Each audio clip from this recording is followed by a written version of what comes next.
매일매일 쏟아져 나오는 뉴스, 바쁘게 살다 보면 놓치는 경우가 많죠? 한 주간 이슈를 깔끔하게 정리해드리는 주간 뉴스 한판. 지금 바로 시작합니다.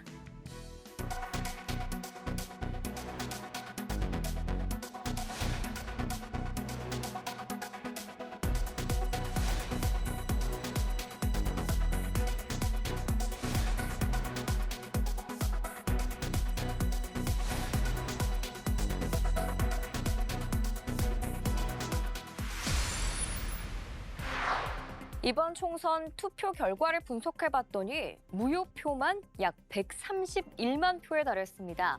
득표수로만 따져보면 비례대표 국회의원 3명이 당선될 수 있는 수치인데요. 정치권의 반성이 필요하다는 목소리가 높습니다. 이번 22대 비례대표 국회의원 선거에 투표한 유권자는 2,954만 4천여 명입니다. 이 중 무효표는 130만 9천여 장으로 전체의 4.4%에 달합니다.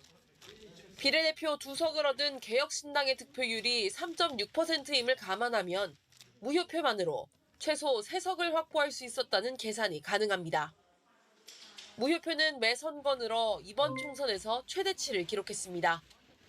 4년 전 치러진 21대 총선 때는 전체의 4.2%였습니다. 전문가들은 무효표 급증의 원인을 준연동형 비례제 유지에 따른 거대 양당의 위성정당 재현, 그리고 비례정당의 난립에서 찾습니다.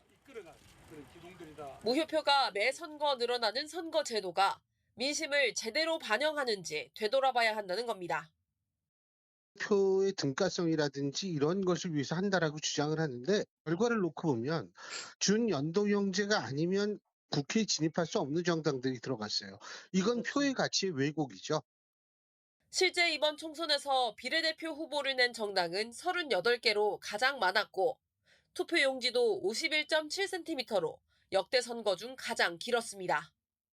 무효표가 전체 투표에서 큰 비율을 차지하는 현상은 일부 지역구 국회의원 선거에서도 나타났습니다. 김종민 새로운미래 후보가 당선된 세종갑 지역구에서는 무효표가 6,700표를 기록해 전체의 5.5%를 차지했습니다. 설화 논란이 불거진 김준혁 더불어민주당 후보가 당선된 경기 수원 정에서는 무효표가 전체의 3.4%가량을 차지해 무효표 기표를 선택한 유권자들이 많았다는 의미로 해석됐습니다. 연합뉴스TV 신현정입니다.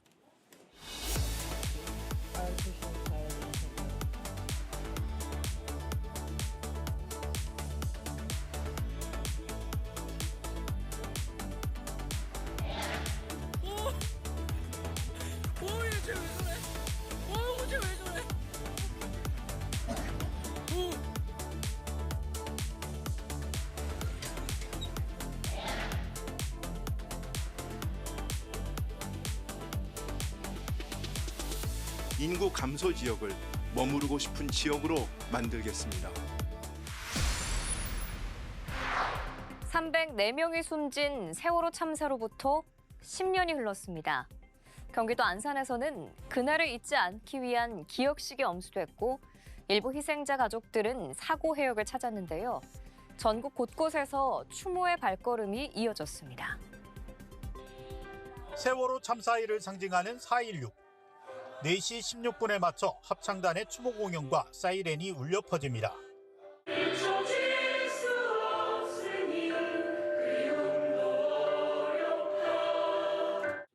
희생자 유가족 등 3,500여 명이 참석한 가운데 세월호 참사 10주기 기억식이 경기도 안산 화랑유원지에서 거행됐습니다. 반성과 다짐의 시간이었습니다. 지난 10년 세월호 참사와 관련한 우리가 염원하는 것들이 완전한 결과로 이루어지진 않았지만 그럼에도 우리 가족들은 포기하지 않고 망망대해 위에 외롭게 떠있는 부표. 일부 희생자 가족들은 세월호가 침몰했던 그곳 전남 진도 맹골수도 해역으로 갔습니다. 사무치게 그리운 아이들의 이름을 목 놓아 부르며 오열했지만 바다는 말이 없습니다. 오늘 밤 꿈에 꼭 한 번만 나와줘. 저도 안 바랄게. 너무 보고 싶으니까 꼭 한 번만 나와줘. 아들. 세월호가 거치된 목포신항에서도 추모식이 열렸습니다. 이태원 참사 유가족이 참석해 아픔을 함께 나눴습니다. 우리는 두렵습니다. 앞으로 10년은 과연 변화할 수 있을 것인지. 희생자들의 시신이 수습됐던 전남 진도 팽목항에도 추모객들의 발길이 이어졌습니다. 희생자들의 이름을 써내려가며 잊지 않겠다는 약속을 가슴에 새겼습니다. 잊지 말아야겠다. 이게 가장 중요한 것 같아요, 사실.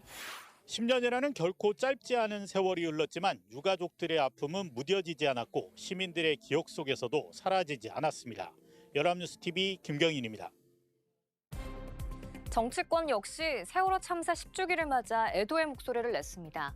국민의힘 윤재혁 원내대표 겸 당대표 권한대행과 더불어민주당 홍익표 원내대표, 조국혁신당 조국 대표와 개혁신당 이준석 대표 등이 세월호 참사 희생자들을 위한 기억식에 참석했는데요.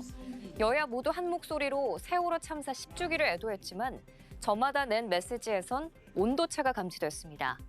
국민의힘은 희생자들의 명복을 빌고 유가족들에게 위로를 전하면서 보다 안전한 사회를 위해 역할을 다하겠다고 강조했고, 더불어민주당은 책임자 처벌, 피해자 명예회복 등을 강조하면서 윤석열 대통령이 2년 연속 행사에 참석하지 않았다고 유감을 표시했는데요. 조국혁신당은 서울시청광장 분향소를 찾아 이태원 참사까지 추모하며 대여 압박을 이어갔습니다.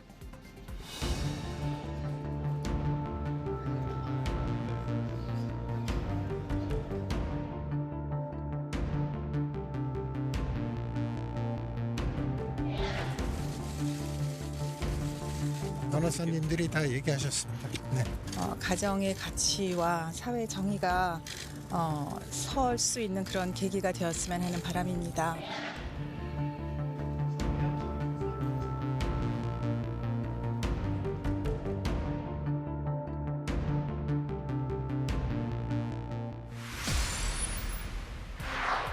윤석열 대통령이 총선 참패 분위기를 일신할 인적 쇄신을 두고 장고를 거듭하고 있습니다. 총리와 비서실장의 야당 인사까지 검토한다는 보도도 나왔는데요. 하마평만 무성하다 보니 대통령실에서 조율되지 않은 서로 다른 전언이 나오기도 했습니다. 국정쇄신의 첫 단추라 할 수 있는 국무총리와 대통령실 비서실장 인선을 두고 윤석열 대통령의 숙고가 길어지고 있습니다. 그 사이 친윤계 핵심 국민의힘 장제원 의원에게 비서실장을 제의했다는 대통령실 내부 전언도 있습니다. 대통령실 관계자는 자기 정치에 욕심내지 않고 기꺼이 백의종군해왔고 윤석열 정부의 국정 철학도 잘 이해하고 있다며 검토 대상이라고 말했습니다. 다만 장 의원은 비서실장설에 대해 오보라며 선을 긋는 분위기입니다. 청문회 통과 가능성과 대야 관계가 중요 고려 사안으로 떠오른 후임 국무총리에는 김병준 사랑의 열매 사회복지 공동모금 회장, 김한길 국민통합위원장이 다시 유력하게 거론되고 있습니다.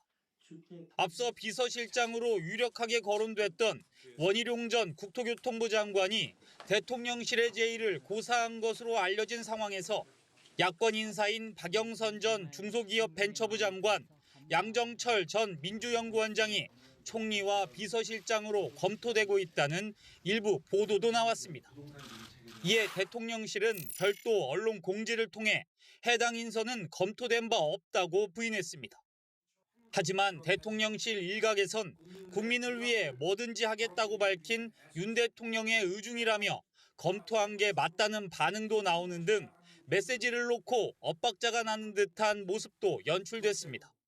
연합뉴스TV 조한대입니다. 윤 대통령이 문재인 정부 시절 야권 인사 기용을 검토 중이란 일부 보도가 나오며 정치권은 하루 종일 술렁였습니다. 박영선 전 장관 총리설, 양정철 전 민주연구원장 비서실장설에 대통령실은 즉각 부인 입장을 내놨지만 정치권엔 파장이 이어졌는데요. 특히 여당인 국민의힘은 크게 동요하는 분위기입니다. 일각에선 김대중 전 대통령도 보수를 기용하지 않았냐며 옹호하는 목소리도 나왔지만 한 중진 의원은 그런 인사를 하려면 대통령이 탈당해야 한다고 직격하기도 했는데요. 야권에서도 반발이 이어졌습니다. 언론에 흘려 여론 동향을 살피는 떠보기 차원이란 냉소는 물론 박근혜 정부 탄핵 직전 분위기 같다는 말까지 나왔는데요. 당장은 해프닝으로 끝나는 모양새지만 이번 일로 대통령실이 인사 난맥과 메시지 관리 부실을 드러냈다는 비판이 여야 양쪽에서 나오고 있습니다.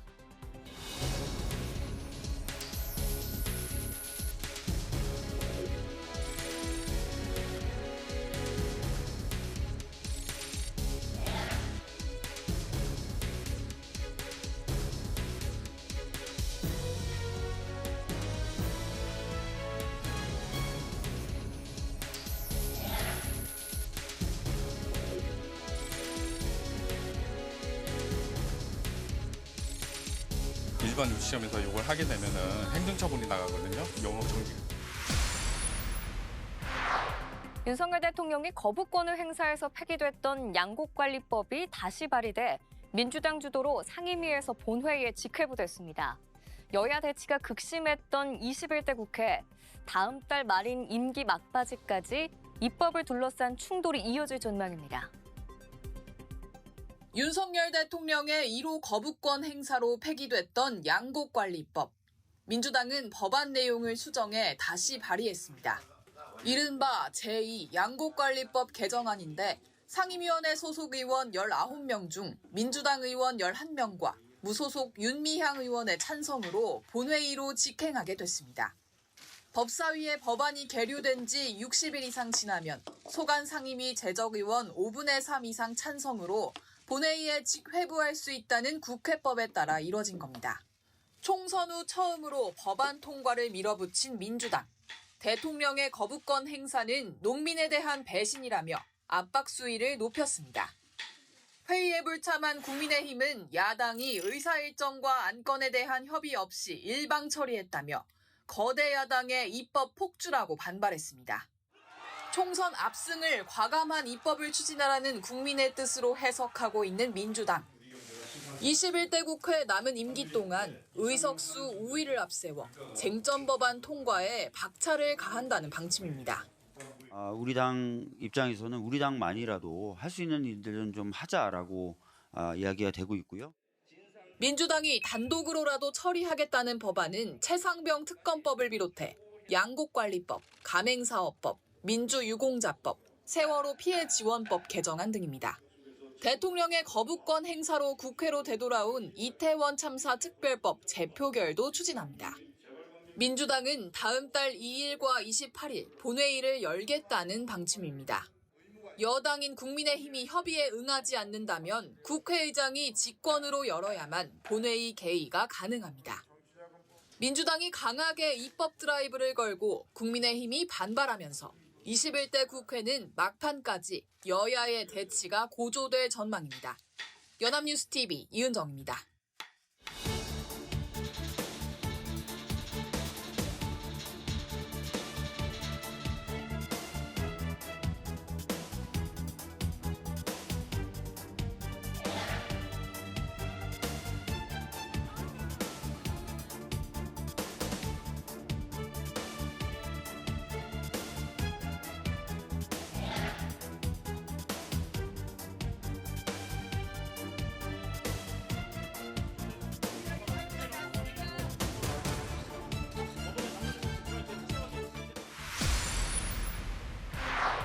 최근 원화 가치가 하락세를 보이는 가운데 한국 경제가 급격한 환율 변동에 따른 어려움을 겪고 있습니다. 가파르게 치솟고 있는 원달러 환율에 대해 정부가 상황별 대응 계획에 따라 관리하겠다고 밝혔는데요. 야당이 제기한 추경 편성 요구에 대해선 지금은 때가 아니라며 부정적인 입장을 내비쳤습니다. 미국을 방문 중인 최상목 부총리는 원달러 환율 추이를 면밀하게 관찰하고 있다고 말했습니다. 당장 공개하긴 어렵지만 단계적 대응을 비롯해 국제협력까지 환율 안정을 위한 수단으로 삼고 있다고 강조했습니다. 상황별 대응 계획도 있어요. 그래서 그 대응 계획에 따라서 제가 관리를 하고 있고요. 또 필요한 경우에는 국제협력을 통해서도 외환시장 메시지를 내긴 하거든요. 그러면서 전날 한미일 재무장관 회의를 통해 정부가 외환시장에 적극 개입할 수 있다는 공감대를 마련했음을 내비쳤습니다. 역시 미국을 방문 중인 이창용 한국은행 총재도 앞서 환율을 안정시킬 재원과 수단을 보유하고 있다고 밝혔습니다. 최 부총리는 야당이 요구하는 추경 편성에 대해선 선을 그었습니다. 추경은 경기 침체 시 하는 것이 일반적인데 지금의 성장률 전망을 봤을 땐 적절한 해법이 아니라는 겁니다. 그보다는 복지와 민생 예산을 집행해 사회적 약자층을 중점 지원하는 것이 재정의 역할이라고 부연했습니다. 경기 침체에 대응하는 것보다는 조금 더 어떤 민생이라든지 또 사회적 약자들 중심으로 해서 조금은 좀 어떤 타겟 계층을 향해서 그분들을 지원하는 게. 또 누적된 고물가로 인한 압박은 인정하면서도 하반기로 갈수록 물가가 하향 안정화될 거라는 기대감은 유효하다고 설명했습니다. 이런 가운데 국제통화기금 IMF는 한국 경제가 급격한 환율 변동으로 인한 어려움을 우려해야 할 상태는 아니라고 진단하며 통화 정책은 인플레이션에 초점을 맞춰야 한다고 밝혔습니다. 워싱턴에서 연합뉴스TV 정호윤입니다.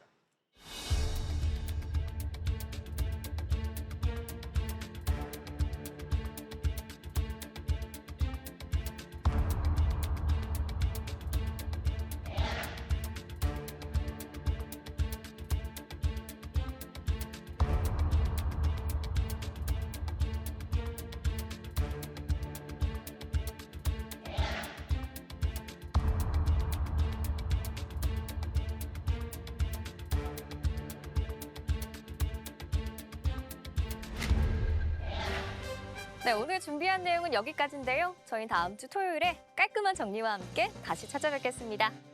지금까지 주간 뉴스 한판이었습니다.